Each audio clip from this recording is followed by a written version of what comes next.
Okay, I'm streaming now. We're streaming now. Okay. So, yeah. Okay, take two. Friday afternoon. Nearly beer o'clock. Do you know what I mean? All right. Okay. Coming up in 2 minutes, people. Mark Williams talking about the Plandemic.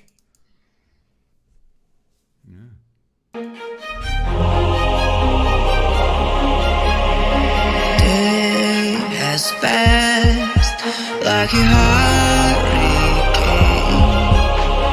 to my heart, to far away.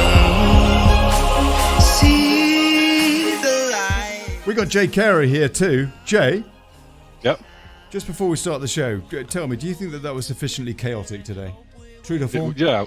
Well, obviously, we had to have chaos, but this is a level of chaos I've not seen before. 30 minutes to get someone on.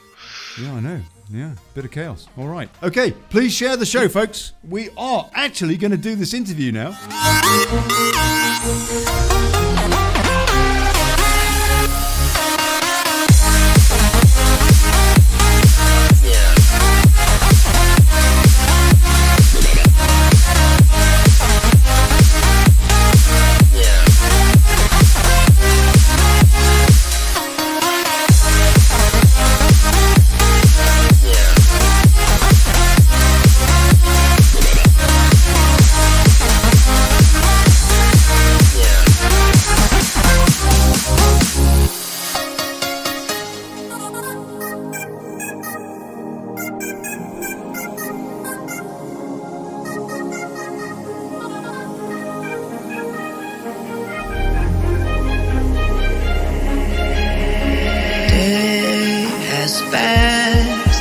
Like a hurricane to my heart, to far away. See the lights on the outside. I'm going to get there and hope we will meet there.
Yeah.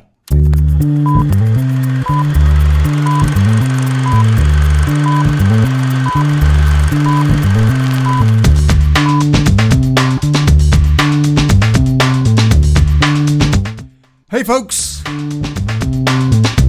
Good afternoon, good morning, good evening, good people.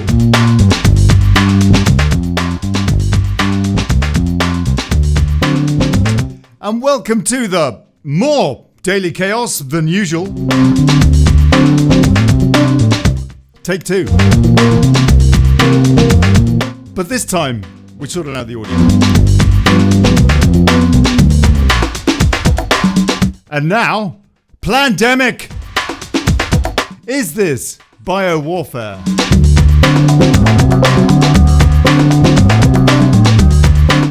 I've got Mark Williams here with me, Olly Connelly. Thanks for tuning in. Mark Windows from windowsontheworld.net on the geopolitical backstory to this plight.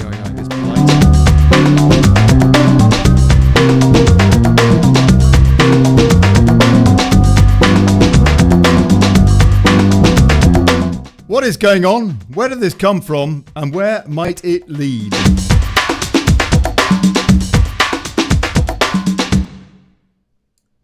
Mark Windows, good afternoon, sir. Can you hear me? I can hear you. Can you see me? God bless you, mate. Yes, I can, indeed. Let me see that other people can see you as well. Thank you indeed for popping on Daily Chaos. Very much appreciate this. Been looking forward to this very much. Tell me, first of all, is this biowarfare? In what respect? It's a big story. You mean what's going on at the moment? Yeah, in general, this coronavirus thing. What is the backstory to it? I mean, I know it's a huge question and what have you.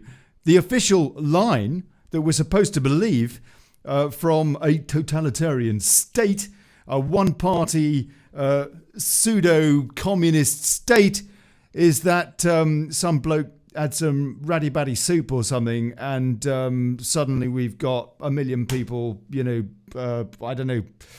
infected, going on God knows how many millions down a few weeks from now, with countless dead around the world. On the other hand, we are told that it's a conspiracy theory to distrust this totalitarian state, and to be discussing things such as, did this come from one of the biowarfare labs in Wuhan, Hubei province? Is this biowarfare? What are we to believe? As a general question, first of all, before we get into some of the nitty-gritty. Well, it can't be biowarfare because it's not killed enough people. So then you have to look at what the intention is behind it. What's the outcome? Well, the outcome is multipolar, which means that there's a lot of different things being factored in.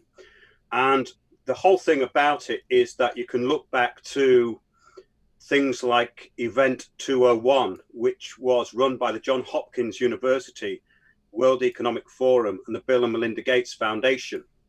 And you have to look at who's involved in this. Okay, Mark, before we continue, and basically what happened was there was this event called Event 201. Yeah. Before we continue, you're beginning to sound a little bit like Sparky the piano. So I want you to turn off your video so that we get your audio. Thank you, sir. And you were telling us about Event 201. Can you please explain what that was? Well, it was a preparedness test for a pandemic. Now, what do I mean by a preparedness test? Well, things are rolled out to see what the reaction is to a pandemic. So basically, they work something out in real time. And if you look at a lot of so-called events and what people call conspiracies, there's often a training exercise that runs either alongside them in real time or precedes them. So in other words, this was planned. Now, if you look back as far as 2010, there was a document that came out of the Rockefeller Foundation, and it accurately explained exactly how things have unfolded this time. In other words, there was a corona type virus which was released, or an H1N1 swine flu type virus was released, and there's a pandemic, and everyone has to respond to that pandemic. And that pandemic is all about containment, control of the media, and how each individual country reacts to the event.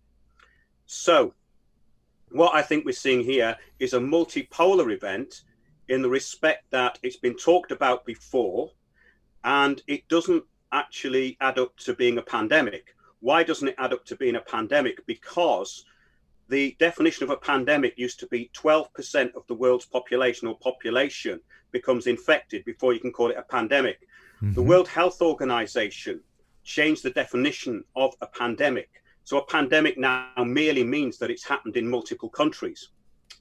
Okay, so what are we talking about?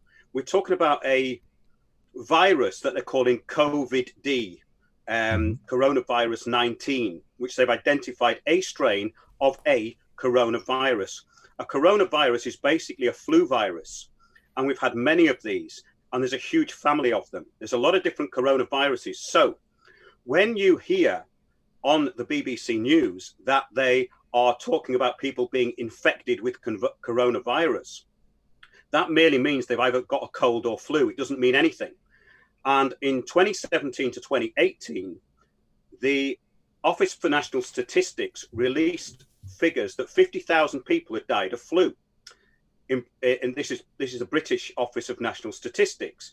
And in the British Medical Journal soon after, they were absolutely outraged that this had been allowed to happen. In other words, that the figures had been inflated like this. So what we have to look at is, where is this information coming 50,000 from? isn't much. 50,000 isn't exactly. much. The point is just to put it into perspective, the Centre for Disease Control, I was looking at their website about a week ago. Well, that's America. That's America. And in the States, so first world country as good as it gets sort of thing, the 2017 to 2018 flu season, 220,000 people got regular flu, they reckon. Of those, 10% succumbed, died. Yes, but my point was that what they're saying now is that, seasonal flu figures are way down this year. So we haven't got a flu pandemic. These are facts, okay? So there isn't a flu pandemic. Mm-hmm. So why are they saying it's a pandemic? Why are they saying that a strain of a coronavirus family is a pandemic and it's deadly, it's going to kill people? Because let's look at it this way. If there had been a leaked bioweapon, or there'd been a leaked virus and it got out, the public would be the last people to know about it, because it's not in the public interest for them to panic. So why are the public being made to panic? Because that's in the public interest. You see what I mean? So in other words, if it's in the media all day, every day, there's a reason for it. It's in the public interest for them to panic. It's in the public interest for them to be distracted by the virus. Yes. We'll come on to that. 2 points, though. First of all, the Event 201, which was basically a training mission into what would happen given a pandemic. Could that not have been a coincidence? Because people have been talking... No, nothing's a coincidence when you look at the players. Okay, let's go back to 2010. The Rockefeller Foundation did the same thing. We've had these flu virus so-called epidemics every couple of years. We've had the H1N1. We had MERS and SARS. They weren't as serious. However, what happens is this coronavirus family is usually the one that's named in the pandemic. So that was Event 201, which happened 6 weeks before the first people got infected in Wuhan. When you go back to 2010, you've got the Rockefeller Foundation document, which I can't remember the name of. It's got quite a long name. However, in 2012, another document appeared in the Bundestag in Germany, and you can go to a YouTube channel called Amazing Discoveries Africa, and there's someone called Walter Leith, and he got his hands on this document, and it accurately predicts the same rollout as we're having now. So, in other words, there is an element of preparedness in all this, and it's rolled out in a particular sequence. For instance, the actual computer program that they're following, and every country is following a computer program. That computer program, computer model, rather, which was made from a computer, basically predicting on computers, was by Imperial College in London. Yeah. So what happened was, we then get Boris Johnson announcing this stuff, and he's looking rather bewildered. He's looking rather bewildered because he's been instructed on an already decided course of action that is being rolled out, and he's got nothing to do with it. Okay, so he's been instructed by Imperial College under the World Health Organization and the UN and the World Economic Forum, who are running the whole show. They're running the whole thing, along with the Bill and Melinda Gates Foundation. And it has to be said, just as an aside, that the WHO and the UN look in the pocket of China over this, quite frankly. But in fairness to Boris Johnson, I mean, I saw him talking about this earlier today, and he looks flu-stricken. Okay, so he's got a cold. Maybe. I don't know. Yeah, okay. I don't know. Okay, but before we get into the backstory, and please understand that I'm playing devil's advocate here. is it not the case? I don't know what to believe, frankly, but is it not the case that this strain of coronavirus, and I hear what you say about the coronavirus family, which is essentially a great big flu family, yeah, which includes, for example, MERS and SARS, is laced, this particular strain or family of strains is laced with HIV. I don't know anything about that, and I would be very skeptical because the HIV AIDS thing is a totally different story that we shouldn't be getting into, because we need to concentrate on what this is. They're talking about a strain called COVID-19. Now, there's no test for it, and they've given a kind of list of symptoms, which are flu-like symptoms. Dangerous. Yes. For people under 15. This is what they're saying, not what I'm saying. So in other words, you've got a strain that they're saying is dangerous in certain individuals, okay? So if those individuals are smokers, if they're asthmatic, if they have breathing problems, they would be more at risk of a respiratory infection in the first place. Now, what they're saying about this COVID-19 is that in certain cases, it shuts down the respiratory system. Okay, so in older people, it's very dangerous, which is why they're getting all these respirators in. However, when you look at the statistics for the what we could say seasonal flu and COVID-19, the studies that have been done by impartial doctors, people who aren't on the payroll of this event, are that there is no difference statistically in the deaths of COVID-19 and seasonal flu. Yeah, it goes to 1%. Sorry, 1 in 1,000. 1 per 1,000. One death per 1,000. So, yeah, very similar, according to my research, as I say at the CDC. In fact, regular flu, perhaps looks more dangerous. If you look at the statistics coming out of Italy or Spain or the UK at the moment, it looks identical. You're saying, am I correct, that this is actually a pretty regular flu, and that it's just a big media job that we're being sold? Yes, it's media driven. Yeah. Right. If that is the case, why is it, sir, that hospitals are being overrun? Are they? Which ones are overrun? Well, as I understand it, for example, in Spain, where I am, they are absolutely overrun in Madrid. Have you been to ICU units and looked for yourself? I haven't, but I do know people who have lost relatives to this. That doesn't mean necessarily that they were correctly diagnosed. But how do you know it was to this? Because there's a big problem here.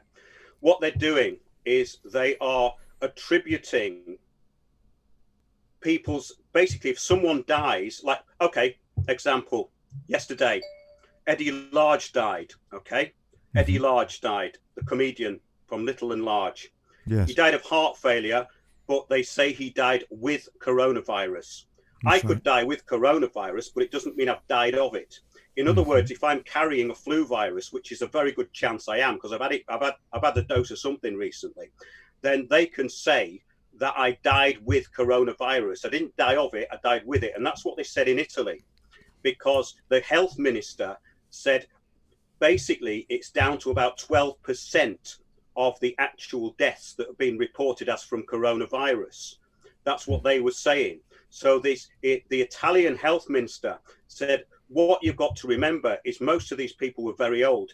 They maybe died with it, but not of it. And that's a big difference. So what they're doing is they're attributing people who die with coronavirus to people who died of it. And there's an example now I can give you.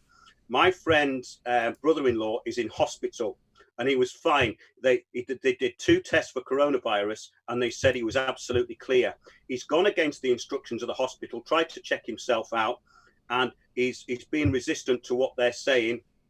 All of a sudden he's got coronavirus and he's starting to show very dangerous kind of signs that he's going to die. So what I'm saying is that when this is promoted, the motivation within the the establishments is to actually make it real. In other words, yes, they're recording statistics that are wrong, and statistics are basically there to be manipulated. Most statistics are manipulated because that's in the public interest, that's for the common good. So I think the most important thing is, why are they pushing this? This has never happened ever, not even in wartime. So they're locking people down. They've taken all their rights away on the back of this coronavirus law, and it's never happened before. So we've had loads of flu epidemics, and this has never happened before. So what we have to ask, I suppose, is why? Why are they doing it now? But before we do that, question. Before we do that, Mark, again, I just have to say, I'm hearing stories from people in the last couple of days. I'm hearing stories from people very close to me who have been seriously ill with this. Yes, but how many have died? Well, I do know of people who have died, but whether we all or know not, people who've died. Yeah. but But whether the or point not, is, it doesn't prove anything. That No, even in if itself. if it's a strain of virus that's powerful and kills people, yes, okay, it does. But you don't lock down a whole country, and you don't ruin your economy because of it. So that's the important thing. It's not whether the virus is dangerous or otherwise. It's why is it being exploited in this way, and that is you have to look at the intended outcome. So the intended outcome is to promote it as a pandemic. Yeah. Excuse my persistence on this point, but are we? I do not have any trust whatsoever in the World Health Organization and by relation the UN over their handling of this, and the fact that they weren't in China for months after the initial outbreak, for example. It seems to me they're completely in hock with China. However, we're hearing so many stories from doctors and nurses saying that this is real. Now, I understand. Well, I'm not saying I never said it wasn't real. Let me finish, sir, please. I understand fully the malpractice of the mainstream media. I fully understand that, and we could cite countless examples to prove the point. But what about the medical profession? Are these people? Are they all lying about the fact that intensive care units you're not being specific about information here. I mean, what stories are you hearing? And yeah, we've all know people who've died, and people die in hospital, and people die every flu season. But is this unprecedented? No, it's not. That's the point. It's not unprecedented.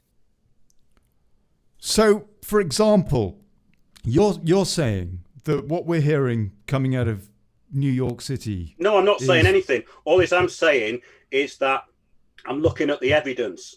So I'm not interested in the mainstream narrative. I'm not interested in any narrative. I'm just looking at the evidence. And when I've studied the statistics that are coming out of different places, the statistics that are right, I'll give you an example.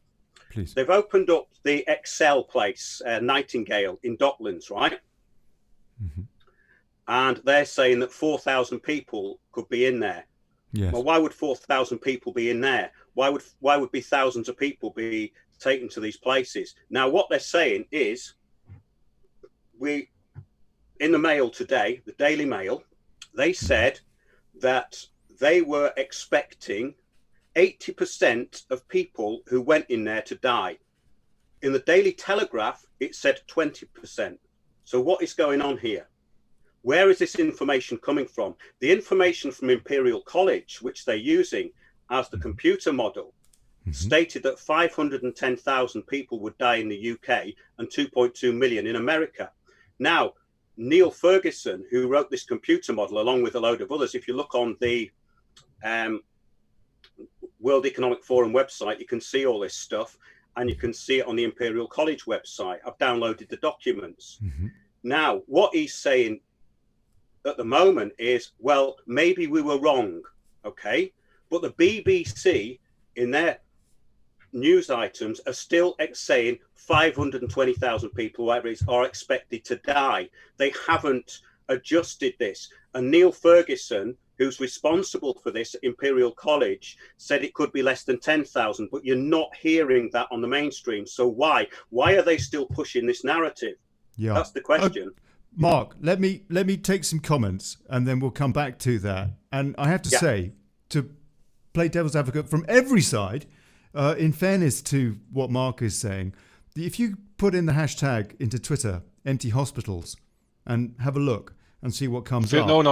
The hashtag's film your hospital. And it's on film Twitter. your hospital is another one, or empty hospitals. Film your hospital or empty hospitals, and you can see a wealth of videos where hospitals are completely empty. That's but there's a reason for that. Thank you. Because if you've got flu and the public have been instructed not to go to hospital, the public have been instructed to lock themselves in their houses, so the hospitals are going to be empty. However, what's important is how many people are in intensive care units with this virus. That's the important thing, and those figures are not being disclosed. Let's take a few comments and then we'll come back to this. Mark Conway says, I visited, but nothing said to me. Visits was not restricted either. Talking about somebody with this condition, I guess. Tanis Pullen, contaminated flu vaccine. My head's in a whirl thinking all sorts of conspiracy. Gerald Collins, I know Sid Little, yeah. And he and his wife went to see Eddie Large, 3 to 4 weeks ago, because he was in a bad way. They're okay, says Gerald about, Sid and his wife, Sid Little, yeah. Jesus Jones, scam-demic, wonder if the dictionary will insert this word in their books. Harold Chapman says, judging by the reaction of world governments, this is the worst disease to ever exist. But the death tolls says otherwise. Amanda Rolfson was listening to a medic the other day that stated if you had the flu vaccination end of last year, you will come up as having corona or had it. In other words, false readings. And it has to be said, also, a point along those lines, they bought a load of these coronavirus tests here in Spain, for example, and I think in Ukraine as well, from China. In Spain, they were reporting that only 30% of them were giving an accurate result. And in, I think it was Ukraine, they were saying only 20%. I don't know if they bought them from the China shop on the corner or what. But Truth Gambit says... Well, that's already been disclosed. The testing kits are useless. The testing kits, basically, I was reading about it last night, and what they do is they exaggerate viral load. So what they do is they take a sample and then they amplify it. That doesn't work because most people carry coronavirus. So why are they using test kits that are used? This is the question. That's the point, really. I thought we were going to talk about Agenda 21, Agenda 2030, but if we're going to stay on this, that's fine. But well, no, we will, sir. We will. Yeah. But this is the it's kind of part of it, yeah. What was that saying? It was if you want to start a pandemic or a perceived pandemic, use the coronavirus because everyone's got it. Exactly. Yeah. Carry on, please, Mark. Where were we? Well, basically, I mean, so for example, the Imperial College model is basically saying that this is 10 times worse than flu. But actually, what we're seeing is essentially, in terms of the statistics, flu. Yes. That was my initial point, really. I mean, I just go where the evidence is. And the point of it, really, I think, is that Neil Ferguson is responsible for the BSE, the mad cow disease, the slaughtering. Because of his prediction of how it would spread, he got it absolutely wrong. And they slaughtered hundreds of thousands of cattle. And it was only stopped because the Minister of Agriculture and DEFRA stepped in and said, stop doing it. So the predictions that he's making are reckless, to say the least. So why are they using somebody who got it so wrong in the past? And why aren't the BBC adjusting their figures? Now they've been adjusted by Imperial College. So what's happened is they've been given this extreme kind of example of where it could go, and they've stuck with it. Just so to why clarify, are they doing that?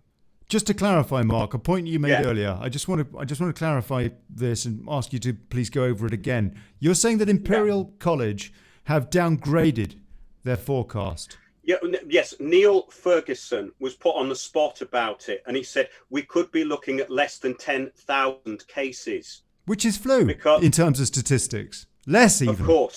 Of course. Right. Okay. Let's look at the. Why would they do this? Okay. So what's the common good? Can anybody answer what the common good is? Does anyone know what that means? What's the public interest? Because I think that's a good place to start. Whatever they say it is. You tell us. Okay. You tell us, right. please. I'll give you an example of before we get into how governance works. A judge will often say that a certain case being brought is not in the public interest. Now, the public believe that that's because there's no real evidence for it, or it's very skewed in some of the evidence that's been presented. It doesn't mean that at all. It means that it's not in the public interest for the public to know about it, because it could destabilize society, and that's called the common good. Surely that's exactly what's happening. Society has been entirely destabilized. Yes. So why is society being destabilized? Because society would not be being destabilized unless it was intended. And so what is the intention, sir, in your opinion? Okay. So when you look at systems of governance, you have to look at how people are governed. We've had different types of governance. Different types of governance have been tried. Communism failed. And what's going to be next? They're saying capitalism failed. Well, what happened was, at the beginning of the century, a movement started called the technocracy movement. And that was all about the control of people and energy and assets and land and all property under a technocratic system. And in other EU, words, measuring units is of a good energy. Example. Sorry? I'm sorry? In other words, I was just saying, Mark, one good example of technocratic government is the EU. Yes, but let's not get onto that yet, because if we go back to the technocracy movement, a lot of those ideas spread out and they went into British aristocracy. And you had people like Aldous Huxley who were predicting a certain model of the way society was going to evolve. And a lot of these intellectuals were very influential. And then we get to things like Brave New World, 1984. Well, these are kind of prophetic in a way. And why are they prophetic? Because this system that we're in now has been planned. Let's take it forward a bit. Let's go to a think tank, an elite think tank called the Club of Rome. Before this, we had things like the Brandt Commission when they in the 50s, and it all kind of went up basically in the same direction. So they're looking for systems of governance, and they're perceiving that the planet is getting more full of people and more resources are being used. Okay, so they're saying there's limits to growth. That was the name of a Club of Rome document that came out in the 70s based on an MIT computer program. And it predicted that with the growth of the populations around the world, that they would be using too many resources and the systems would fail. Yes. So based on that, they brought out another document called the First Global Revolution, which I think came out in 1990 by Alexander King and Bertrand Schneider. And following on from limits to growth, the First Global Revolution went more into how things were going to unfold as far as societies go. Okay, what's a society? A society is a number of people who adhere to certain rules and regulations and believe themselves to be a society. So if you're into social engineering, you have to understand group psychology and group psychology. So what you need to do is you need to bring in a system where most people agree. How do you do that? Well, you have to find a common cause for those people, because human psychology is thought to exist around groups. Okay. So what happens to people when they are in groups is they act differently. Okay. They can be hypnotized. They can also be defensive. They can be very passive within the group, but when the group is threatened, they then take on an aggressive role to defend it. So this is basically the model for how society works. So if you want to control a lot of people and you want to minimize conflict, what do? Well, you get them all to agree. Well, they're not all going to agree, are they? So what you do then is you make it appear as though they agree. And then everyone thinks that everyone pretty much agrees, right? And that's called consensus. So a consensus is an assumption of a group agreeing. It doesn't mean they've agreed, okay? So then you've achieved something. You've gone, okay, we've got relative stability here. They don't seem to be fighting amongst each other, and they're not forming too many tribes. So basically, you expand on that, and you start training people into this system. In other words, every person in every key position becomes one of the people that is trained into the new system.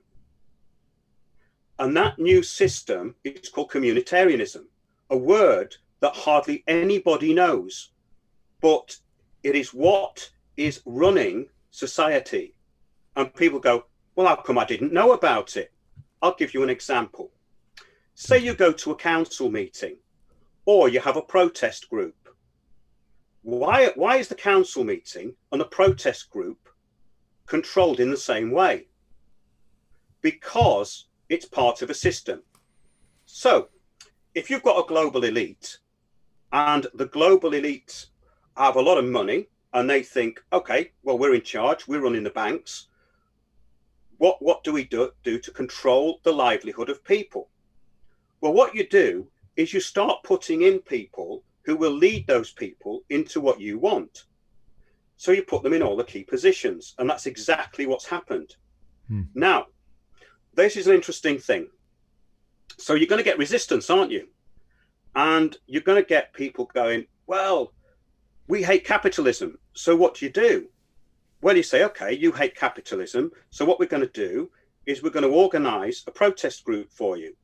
And also, let's get on to the next stage of where we are with the whole thing about what was called Agenda 21. Should we get into that now? Because that's quite important. But before we do, and this will lead naturally into that, we talk about limits to growth. What is the limit? And is it not the case that we just reached it? Sorry? What is the limit? And is it not the case? Well, they're saying that... Is it not the case that we just reached it? No, it's a deception. The thing is that because of the way that the control system has taken over everything, and the way that this new system of governance works, there is a constant repetition that there's too many people on the planet. Okay? There's a constant repetition of that. I'm talking about academic studies. I'm not giving a personal opinion there in terms of what is the limit. Okay, but academic studies, let's look at academia. What's academia? Academia is a group of people who've been trained into a system, right? Yeah. That's what academia is, okay? Yes. So the academic, this is a very interesting point. There was a great book by Jacques Ellul, and it's called Propaganda. And I had a look into that and then took it a step further. Basically, when you get academics are trained into a system. They are educated in an education system. So what part of the system do they fit into? They fit into a group of people who generally are teachers And they then are people who the media use to analyze data, okay? And put data out. Well, what's an expert? An expert is a very wrongly used term these days, because when you get someone on the BBC who's an expert, they're not an expert. They're somebody who is there to give a soundbite, who can do it concisely. That's not an expert. An expert is somebody who knows a lot about a subject. For instance, okay, let's talk about a terror attack. A terror attack comes on and the expert comes in, right? The expert in security comes in. Well, the expert in security is working for the security services. So their narrative is given to the expert and the expert repeats it. So the expert reinforces the state narrative, which is what academics do. Academics think within the box, not outside it. So let's look now about education. So in education, in 1918, a Rockefeller and Carnegie funded book came out. It's called The Principles of Secondary Education, 1918. And in that book, it said the principle of secondary education is to direct and prevent change within the individual. So that's what education is. It's there to direct and prevent change. Okay, when they took the trivium out of education, which is logic, grammar, and rhetoric, they took it out for a very good reason. Because the people who were educated... Sorry? And civics. Yeah. The people who are educated into the trivium method of basically critical thinking, really. That's one of the things was that you were taught to argue. And this is why the Russian system was so good. And in the latter part of the 1800s, until the early 19th century. Now, what they found was that there was too many critical thinkers. So that's no good for society, because society needs workers and it needs people who contribute to what they call the common good. So you can't have too many people who've got critical thinking abilities, because you need a section of that society to reinforce the narrative which keeps the common good. So the academics have to reflect the common good. Now, academics are very easy to program because they have a lot of knowledge, they have an opinion on everything, and they have a mutually beneficial relationship with the state. In other words, they feel like the state recognizes how great they are, how talented, because they went through this education system. They've been chosen. They went to Oxford and Cambridge, and they came out with degrees, and they got good jobs. They are led to believe that they are the creme de la creme, when of course they're not. They are people who've been educated to a certain level to fulfill a certain function. Now, if you say that to an academic, they'll go, that's ridiculous, because their ego kicks in. Yeah. And this is a major problem. Yeah. So in order to keep critical thinking out of the system, they brought in Common Core education, which means that it's a form of education where everyone is trained into a system which is kind of inclusive is the word they use. Okay. Now, what does inclusivity mean? It doesn't mean that it's inclusive in that everyone's one big happy family. It means that it appears that everyone agrees. And by inclusiveness, by saying inclusive, you mean that certain people are excluded. For instance, UNESCO and the UN say no one will be left behind. UNESCO say that about education. No one will be left behind. In other words, there's one system of education that's coming through and no one will be left behind. You are all going to be into that indoctrination system because that's for the common good. And it's actually, the term for it is communitarianism. Now, the thing is that most people don't realize that from the police to the council, any public body, people are put in there, are trained as future leaders. Now, there's organizations all over the world that do it. the UN do it. Look up, become a UN change agent. They go into, let's go back to something that's quite important with this system. In 1987, this is before the first global revolution, which we can get back to. In 1987, a document came out called Our Common Future, the common good of humanity. And it was presented by Gro Harlem Brundtland, who was a communist and the Prime Minister of Norway.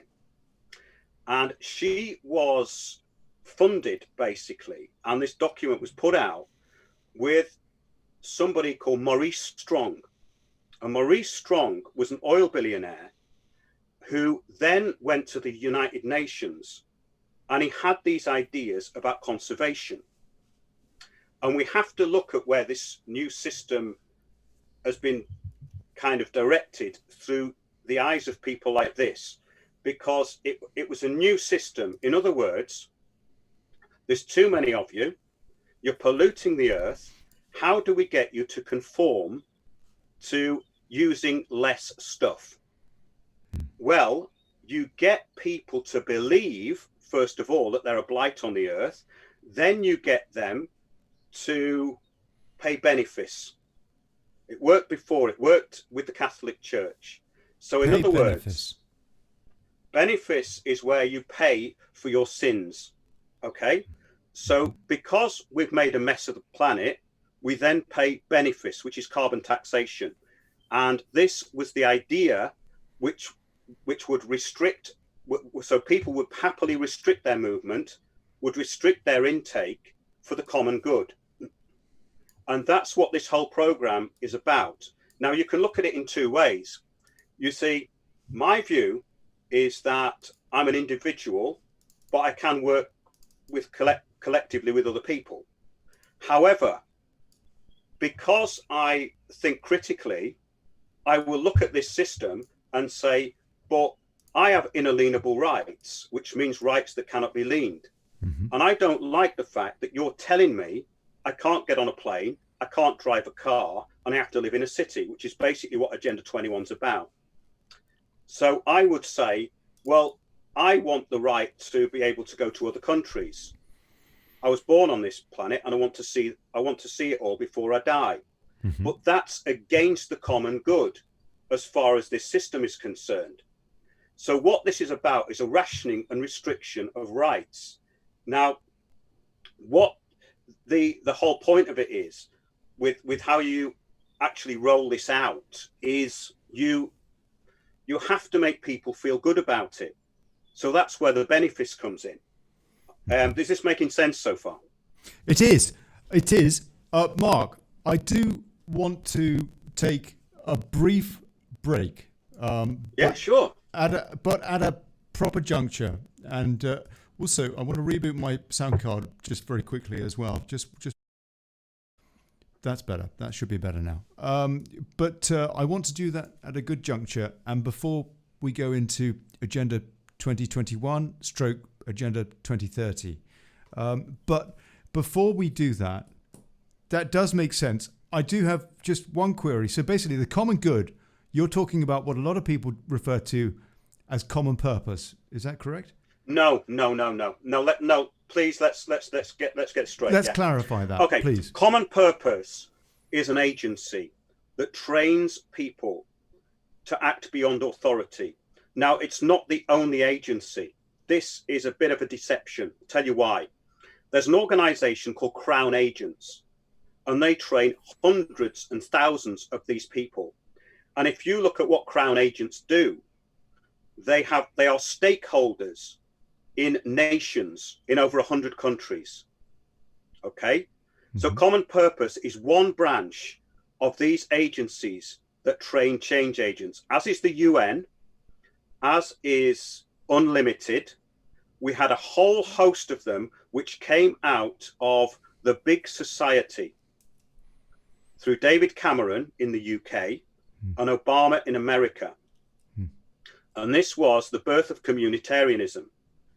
And when we start to look at how things changed, it's quite interesting, because instead of leaders being chosen or people leading by example or being elected, they were selected and chosen. And that is actually totalitarian. So we've got a problem here now.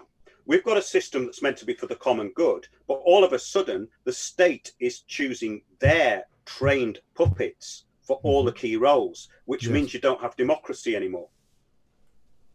Yeah. Right.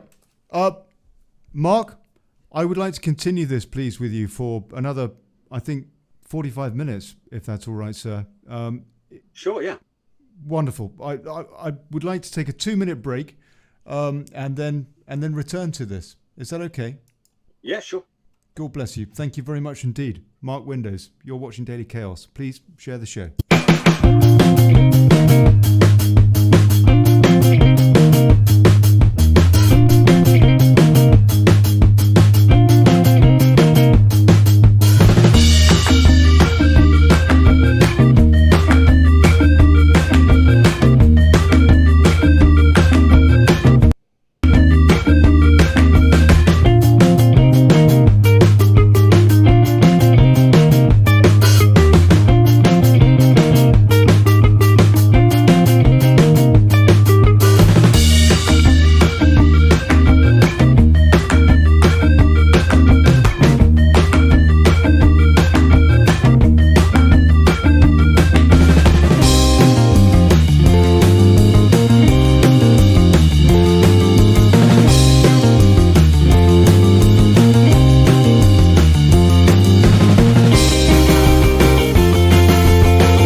Right, Mark Williams is here. Plandemic, here on Daily Chaos. Please share the show, folks. Mark, fascinating stuff. So you've done a good job at making us suspicious about the statistics, if we weren't in the first place.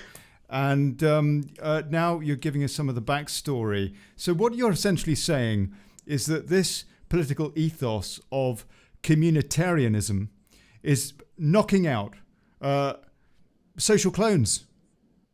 Yes, that's a very good way of putting it, because let's think about it. Yeah. Now let's look at it from a different point of view. Let's look at it from the point of view of a social engineer, somebody who has taken it upon themselves to be a custodian of the human race. And some of these people believe they are. Bill Gates certainly does. There are many of these people. Rockefeller certainly does, but they think in a different way. They're not thinking in the way the public think that these people think. For instance, I think it was David Rockefeller that said, I want to control everything, but own nothing. Now, people who don't understand the system would say, but that doesn't make any sense. Well, it does if you understand that you can never own anything in this system. These things are misunderstood by the public as concepts.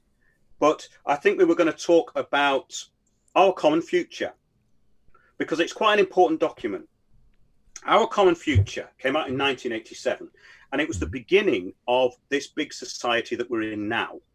And what Our Common Future was about was forming groups of NGOs which would basically infiltrate every country.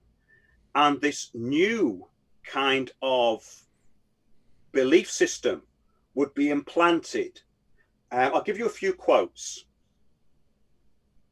United Nations Earthwatch program should be the center of leadership to the UN system on risk assessment, a new international program for cooperation among largely non-governmental organizations, scientific bodies, and industry groups should therefore be established for this purpose. Now, what's that? What does that mean? Well, it means that if you are going to bring in a new system, you need to control the key organizations. Otherwise, you're going to get resistance, and resistance is conflict, and that's no good. So what they did is they set up their own organizations which would push this new agenda, which was based on environmentalism. Basically, it says difficult choices involved in achieving sustainable development will depend on the widespread public support and involvement of an informed public. What do they mean by an informed public? What they mean by that is a public who have been given the terms and conditions of this new system. Okay, it doesn't mean they're generally informed. It means they're informed on what they've got to do. Very different thing. Of informed public and of the non-governmental organizations, the scientific community and industry. So in other words, if you want to get everyone to agree, you've got to make sure that everybody in every sector is on board. It says the World Bank, this was in 87, remember, the World Bank is presently reorientating its programs towards greater environmental concerns. This should be accompanied by a fundamental commitment to sustainable development by the bank. Let me give you an example. In 1987, there was a meeting called the World Wilderness Conference. And we had one this year, but it's been cancelled because of the coronavirus thing. COP. Okay. So the World Wilderness Conference in 1987 was again put forward by Maurice Strong, and it was stated in this meeting that there would be a facility set up which would basically be a conservation bank. Now that sounds like a good idea, doesn't it? That sounds like, oh yeah, well, we should be taking care of the earth. Okay, let's have a look. It was called the Global Environmental Facility. What this in effect means, what this system that they brought in means, is that corporations control governments through NGOs, which is the public interface. So you have corporate stakeholders which are basically taking over the infrastructure in countries. Let's zoom forward. Let's look at what's happened to London. You've got companies like Bechtel and Lendlease, which are property management asset companies, right? And they're basically land grabbing companies. So how could a company like Lendlease, which is an Australian multinational, take over half of a London borough? And the council then would become partners and lesser partners to a corporation. Well, that's exactly what we're talking about here. It's a deception in that this is not an environmental initiative, and it never was in the first place. It's a control and management system for everything that affects the livelihood of people on the planet. And this year at the World Wilderness Conference, 50% of the world's land and oceans goes into stewardship under the UN. What's stewardship? It's the privatization of nature. So this is a very big project, and it goes into absolutely everything. So now we know that we're getting people on board. Let's have a few more quotes. We are aware that such a reorientation on a continuing basis is simply beyond the reach of present decision-making structures and institutional arrangements. It is with this in mind that we call for the UN General Assembly to transform this report into a UN program on sustainable development. The changes in human attitudes that we call for depend on a vast campaign of education, which means indoctrination into the new system, debate, which means control the narrative, and public participation, which means the common good. Okay, so that's basically how it's been pushed out. We cannot discuss environment or development without discussing political development. There must be more redistribution of power. how are individuals in the real world to be persuaded or made to act in the common interest? The answer lies partly in education, meaning indoctrination into the new system, institutional development, and law enforcement. Okay, so this is where it gets written into statute.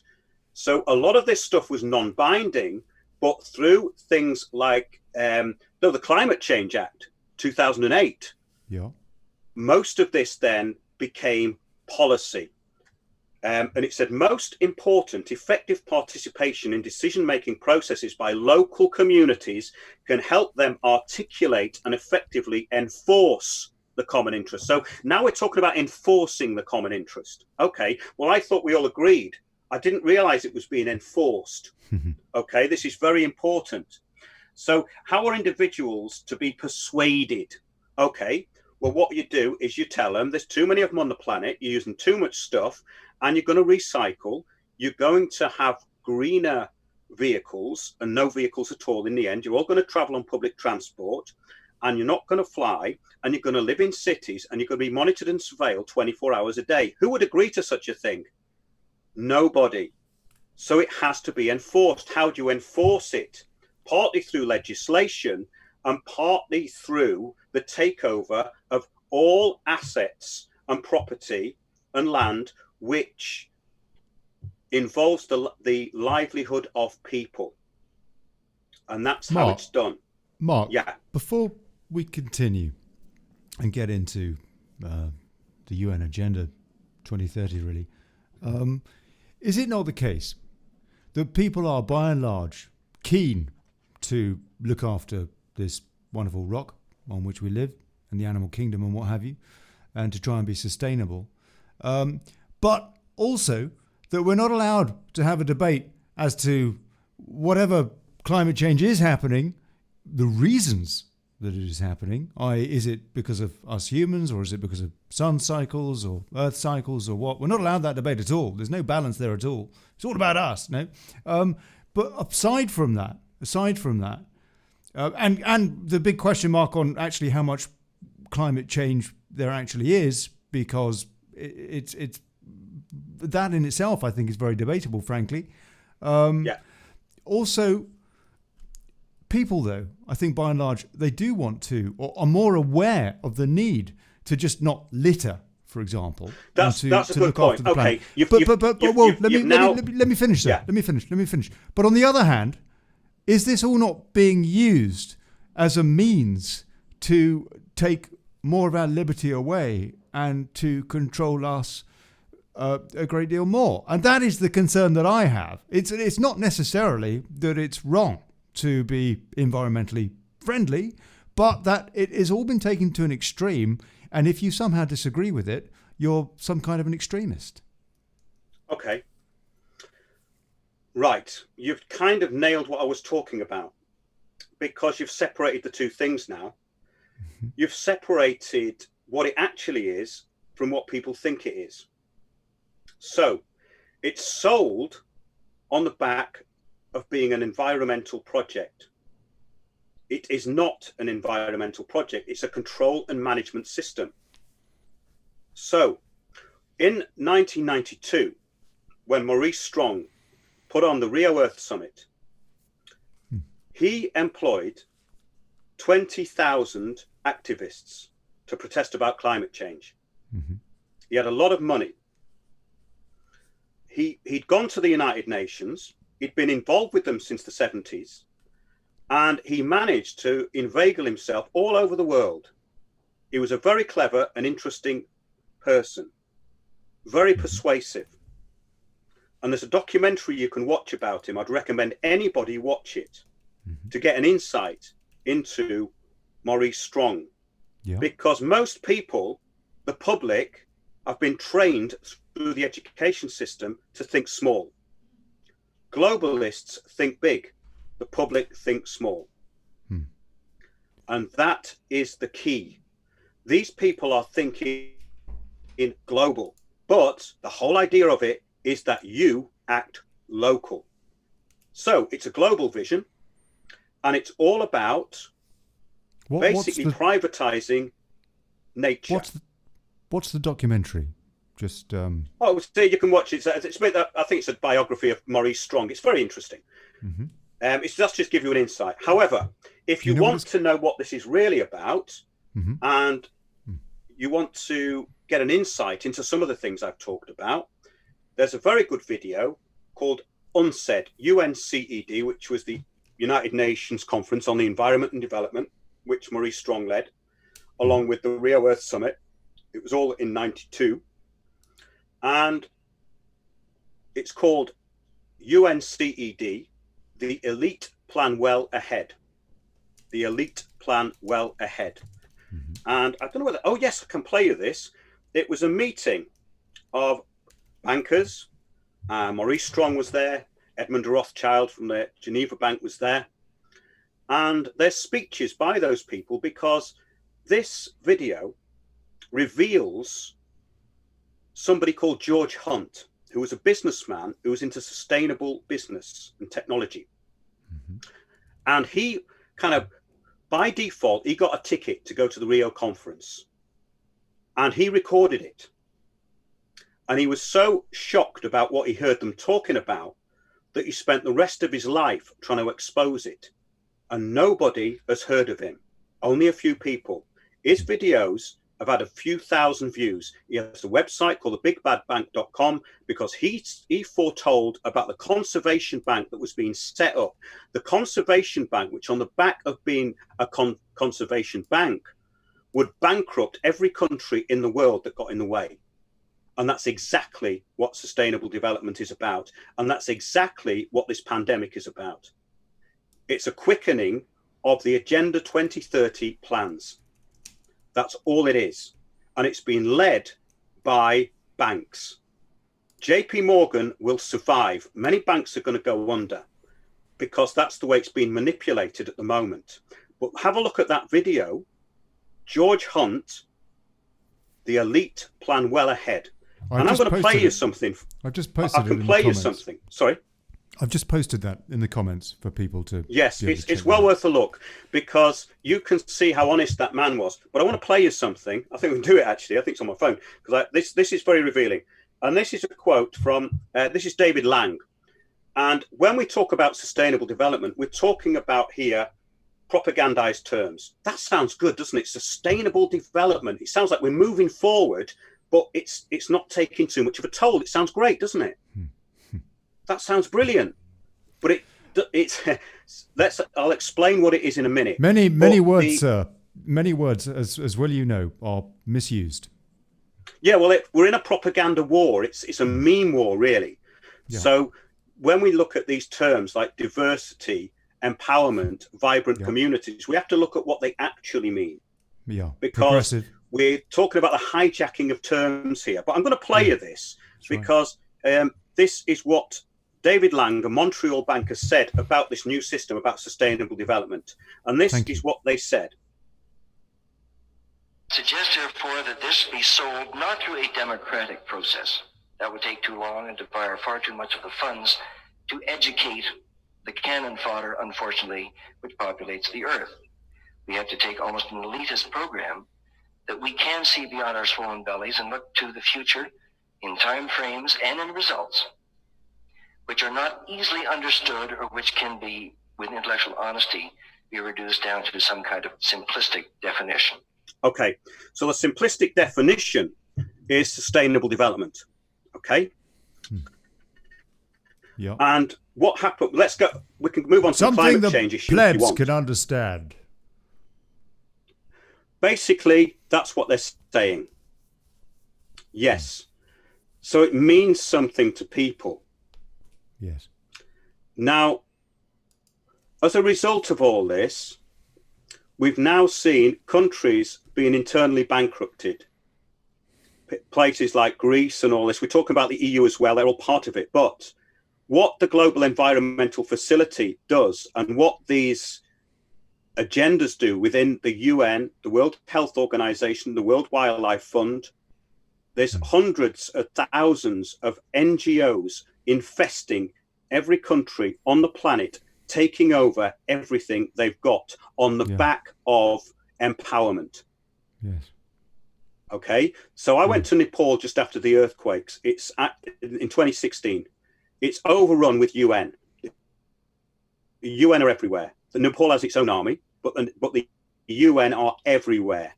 I spoke to young people there, and they're very aware of what's going on, because they've got these groups who turn up and they're going to empower women, which means divide them. Okay, they are going to train people into things like, well, let's look at something like BBC Media Action. It's in pretty much every country in the world. Nazanin Ratcliffe is not in prison in Iran for nothing. She was basically training people to go against the Iranian government. That's never going to come out, because that's what Media Action do.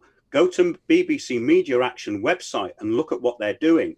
This is a huge program. When I was in Nepal, young people were saying to me, NGOs are the big problem. And NGOs, we've just talked about 1987. How do we get people to agree? How do we empower communities? We go into those communities and take them over. We become their spokespeople. And that's exactly what's happened. And the climate change agenda was done in exactly the same way, through sustainable development.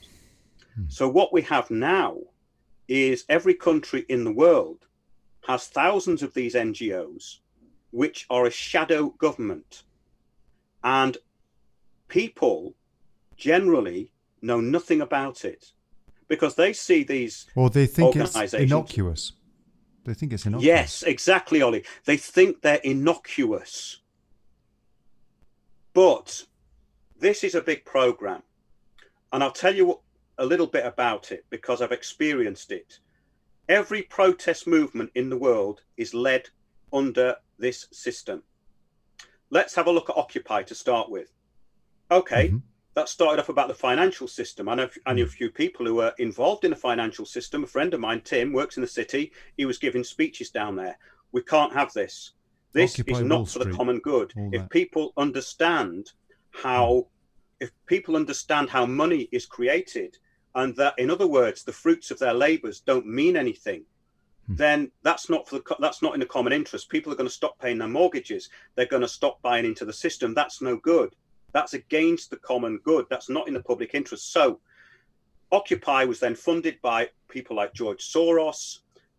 This was the first time I saw it. The Delphi technique, which is a way of controlling group consensus. You bring in your agents, you take it over, and you divide and rule everybody until they're fighting amongst themselves, and you're left with a core group. That core group then all become agents of the new system. It's a very simple thing, and it goes back to psychological warfare. People, I think, in the past, you look at the classic divide rule, actually, isn't it? Yes, systems of war, basically. Yes. So it's a very interesting thing. Now, when I started coming up against these people, and you're talking about common purpose, that's good, because common purpose is one organization, but there are many organizations. So what's happened now is because this system is so far advanced, everybody becomes an agent of it, even unwittingly. So they start using the same language, and they start. Let's have a look at this. There's peer pressure for one. Yes, but 6 weeks ago, had you ever heard of social distancing and self-isolation? No. But people are talking about it as though it's been there for hundreds of years. Yeah. Are you self-isolating? I mean, I know people who are saying this to me, and they're saying it robotically. Yeah. So this is being implanted, and that's what these terms are there for. So when you get sustainable, diverse, vibrant, and every document you see from any of these agencies is always the same template. There's one template being rolled out. There's nothing original or outside it. And that's what communitarianism is. It means that there's nothing outside it. Everybody becomes an agent of the new system. But that's ultimately not going to work. So you need to make sure that you have basically control. So in other words, it's not a big fluffy system. It's a totalitarian, intolerant system which stamps out the individual and the individual's rights in favor of the collective good. Now, that can mean if you've got a gang of these agents, and I've seen this happen, and there's a small charity or a small venue, and that small venue is doing original things and they're a bit outside the box, what do? You send your agents in and it gets taken over. And that has happened all over this country. And people don't know why it's happened to them. They just are kind of gobsmacked by it. But because I've seen it close up, it starts at your local council level or the police. They're trained into these kind of the agenda. And they're chosen. They choose people who have low or no empathy. They put them into key positions and they use them to keep people in line. Makes sense, doesn't it? Makes Sadly absolute so. sense. And Sadly that's what so. they've done. I've seen a change in the way the police react to us massively within about 10 years. Yeah. Because the police now can come up to you and they can basically attack you. And I've seen this happen, and it's happened to me. So, in other words... Just briefly, Mark, a very brief interjection. I've interviewed a few old school cops who are appalled at the kind of policing that there is in the UK now. And these folks, they just don't give a damn about serving and protecting. Carry on, please. Yeah, so it starts at this kind of level of change agents. And I saw them coming into Occupy. And I was very fascinated as to where they'd been trained. Yes, indeed. Saskia Kent, who took over Occupy St. Paul's, was trained by Common Purpose. And we brought it up. And we made a film about it. And it's called The Puppet Masters of Occupy. Then we did a follow-up called The Puppet Masters of Occupy Revisited at the Eviction. And then we did a follow-up to that called Inside Occupy and the Bank of Ideas. The Bank of Ideas was, this is an interesting one. This is a very communitarian venture because it doesn't make any sense. You've got the City of London. The City of London is the most surveilled square mile in the world with its own police force, its own private security who walk around in plain clothes looking at everybody they've never seen before. I've filmed down there and I know they do. And they have 25 wards run by 25 aldermen, run by 25 Freemasonic lodges. Okay, so the City of London is the most protected and surveilled part of the world. Now, it gets announced on BBC News when the Occupy St. Paul's was causing a bit of concern to the city, that the building had been taken over as a squat in the City of London. How does a Swiss bank get taken over by squatters in the City of London? It doesn't. It was put there to distract and to promote the climate change agenda. I remember the news story very well. Carry on, please. Yes, it's interesting, isn't it? Because then I identified the key players. And guess what? Where are these key players now? Well, Extinction they're behind Rebellion? the scene. They are. Now, let's look at something. So you've got a system now that is totalitarian. You can't have that. You have to then introduce the idea that there's a choice and there's rebellion, okay? Hence Extinction Rebellion. Extinction Rebellion is a globalist-backed anti-globalist group. So the globalists need the anti-globalists to carry out their own agenda. Control the opposition. Yes. Well, so what you do is you control the opposition by leading it. So it's, even though in this case they've created the opposition, because if you want to get from A to B and you've got resistance, there's too many people who still want to drive their cars. There's too many people who aren't going to go along with this, despite them signing the Climate Change Act in 2008, despite carbon neutrality by 2030. How are we going to get it a bit quicker? We get an anti-globalist group to implement the policies of the globalists, which is exactly what Extinction Rebellion have done. They've demanded more draconian clampdowns of rights. And they got them. They had an idea called citizens' assemblies. It wasn't their idea. This has been used to subvert democracy all over the world. The first citizens' assembly in Oxford on climate change was, let's talk about experts, because you talked about experts, didn't you, Ollie? Okay, let's introduce an expert. Let's introduce the climate expert who is instructing the public how to vote in the citizens' assembly.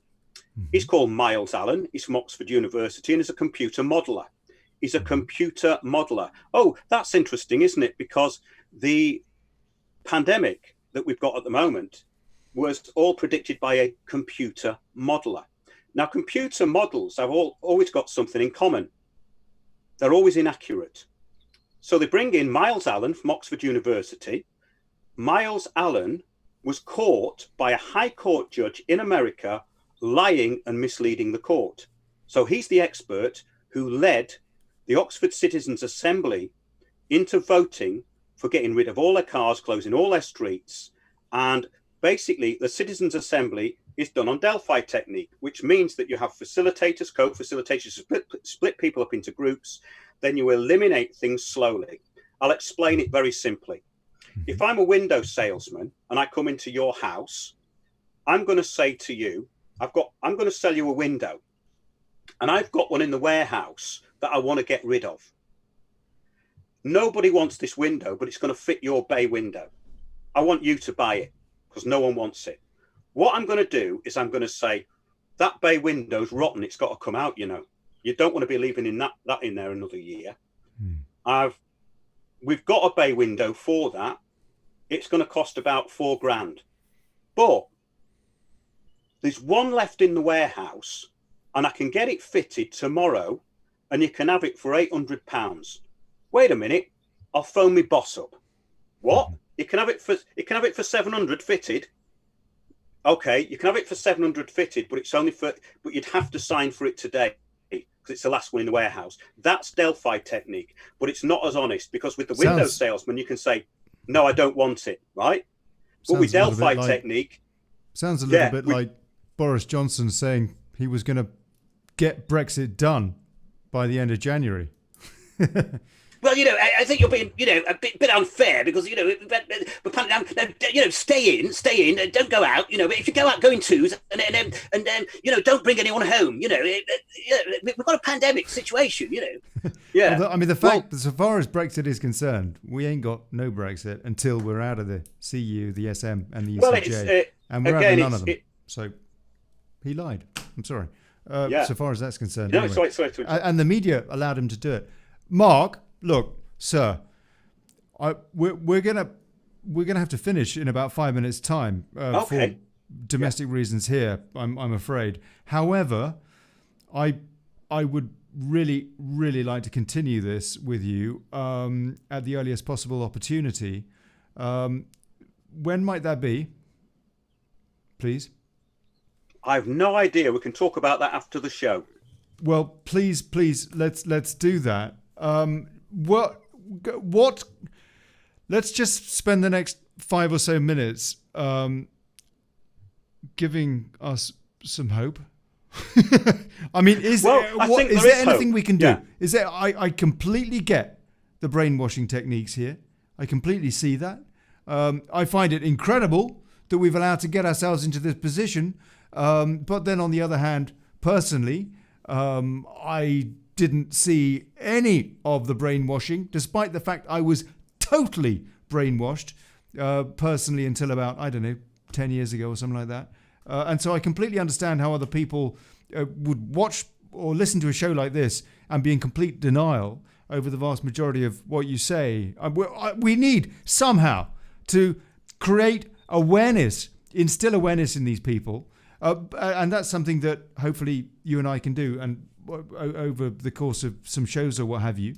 But what hope is there for us, given that people are so happy to hunker down in their homes without really questioning why, with just a very, very few exceptions, people like, say, Peter Hitchens or what have you.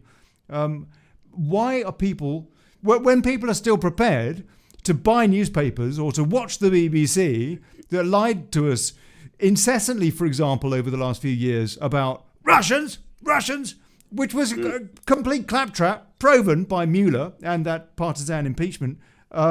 Nonetheless, people are still listening to this propaganda outfit. What hope is there, sir? Well, I think it's about wanting to know how the system that you're actually in works. Because the main wake-up call I had personally, and because I think it's quite important, because I started looking at what we are within the society, how we are perceived, not how you perceive yourself, how you're perceived to the society you are in. What does it see you as? And that's quite uncomfortable for a lot of people because they want to insulate themselves. However, that doesn't mean that everybody does that. And it only takes thinkers. It needs people who are going to think about it. All the stuff I've said today is all basically a system. I've been describing a system. It's not my opinion. It's just a system. I try and stay dispassionate on it because I've got no opinion. I'm not left wing. I'm not right wing, because I know that these decisions are above government. And that's the thing. If people can realize that what they're being told in the media is not for the reasons they think it's being told to them, that's the important thing. It's differentiating why you're being told something. Not basically, it's up to the individual. And again, that goes against the collective. So if people thought individually but acted collectively when they needed to, then I think that would be a good start. Yeah, it would. But they're not, are they? Well, I think it's interesting because my view on it is that I like to research stuff. I'm not, as I say, I'm not biased about any of it. No. I just like to look at it for what it actually is. I mean, it might sound peculiar to a lot of people what I'm saying, but I've done a lot of research into it. I can back up everything I say. Yeah, and I know you can. I know you can. And by the way, all the key points that you've discussed here tonight, I would personally say, to the best of my knowledge, it's all absolutely 100% correct.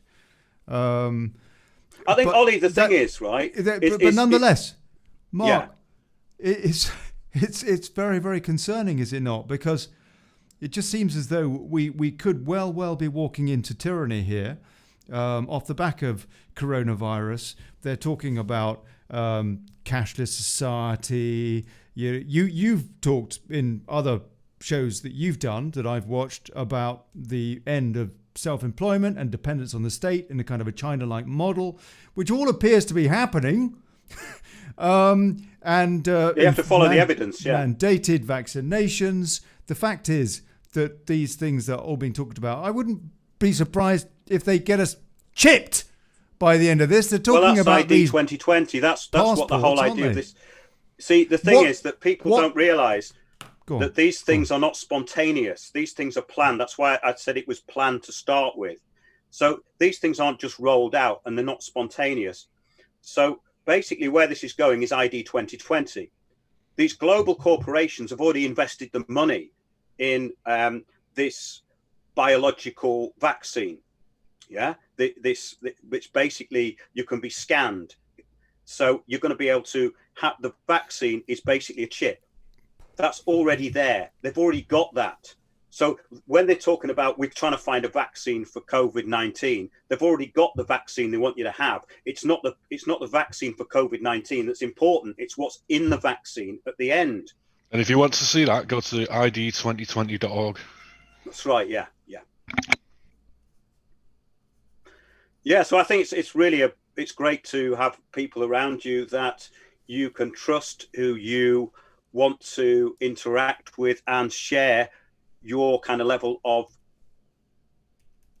development within all this. I mean, I think that's really important because they've created a hive mind. And you see this with so-called millennials. They can't think critically.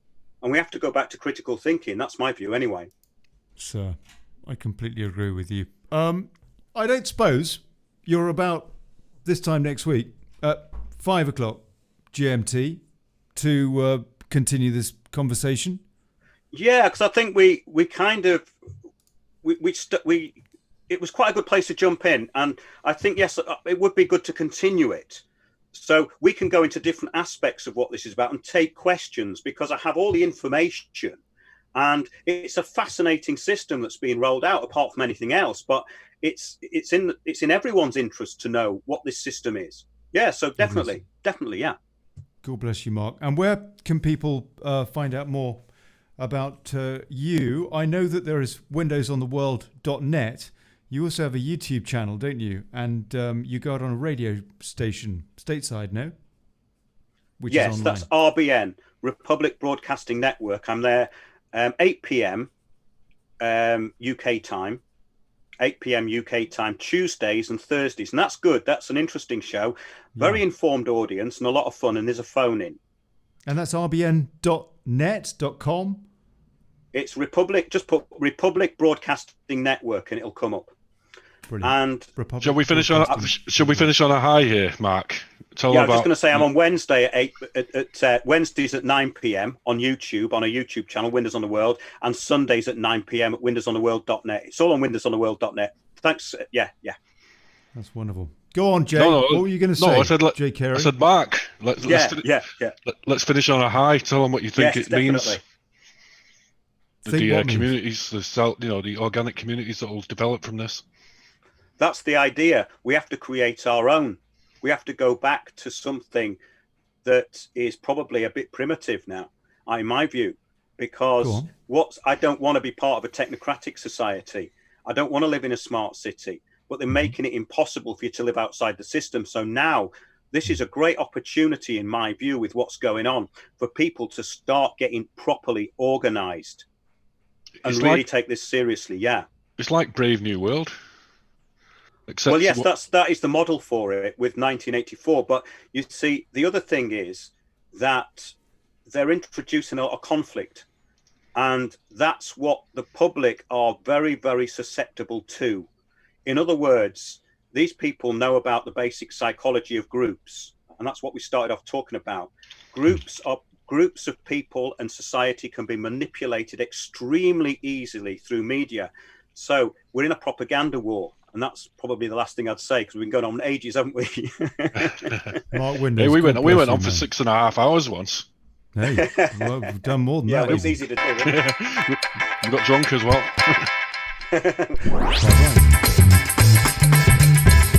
I want to say a big, big thank you to Mark Windows, windowsontheworld.net. Mark, is that your real surname? Well, it was a nickname, because one of my middle name, my father's middle name was Windsor. And all right, okay. When I joined Equity, the Actors Union, the Lovers Union, about 25 years ago. Yeah. And I did a gig with this band, and we were supporting a punk group called The Damned. Ha! Yeah, and brilliant. Go on. Yeah, we were supporting The Damned, and they put my name on the poster because I did a lookalike thing. It was for I was doing this promotion for a film, and they put my name down as Windows, and that's where it stuck. Yeah.